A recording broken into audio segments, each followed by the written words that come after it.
अस्सलाम वालेकुम गाइस, मैं हूं रिजवान और आप देख रहे हैं मेरे चैनल जनरल इलेक्ट्रॉनिक्स। गाइस ये 2 यूनिट लगे हुए हैं मेरे पीछे जो स्विमिंग पूल का पानी को गर्म कर रहे हैं, क्योंकि अभी सर्दी का मौसम है तो ये स्विमिंग पूल के पानी को गर्म कर रहे हैं।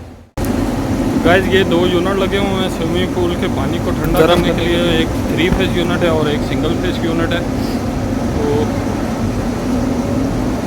इसका मॉडल नंबर पहले देख लेते हैं। जैसा कि आप देख सकते हैं AHP 100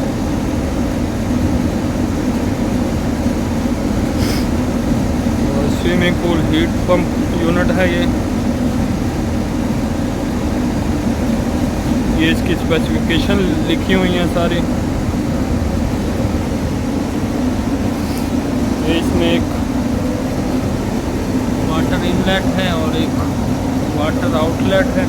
तो ये पानी को ठंडा कर रहा है, सॉरी गर्म कर रहा है, क्योंकि सर्दी का मौसम है तो पानी को गर्म कर रहा है और गर्मियों में पानी को ठंडा करने के लिए काम आता है। जैसे कि आप देख सकते हैं नीचे पानी, ये जो इसका कंडेंसर है अभी इवेपोरेटर बना हुआ है।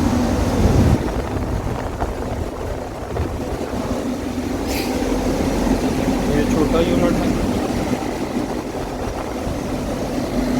देख सकते हैं नीचे पानी, ये इवेपोरेटर बना हुआ है। इसके अंदर एक पानी की टैंकी लगी हुई है जिसको इवेपोरेटर बनाया गया है। इस टाइम वो इवेपोरेटर का काम कर रहा है। इसमें भी एक पाइप वाटर इनलेट और वाटर आउटलेट था। ये पाइप स्विमिंग पूल में जा रहे हैं।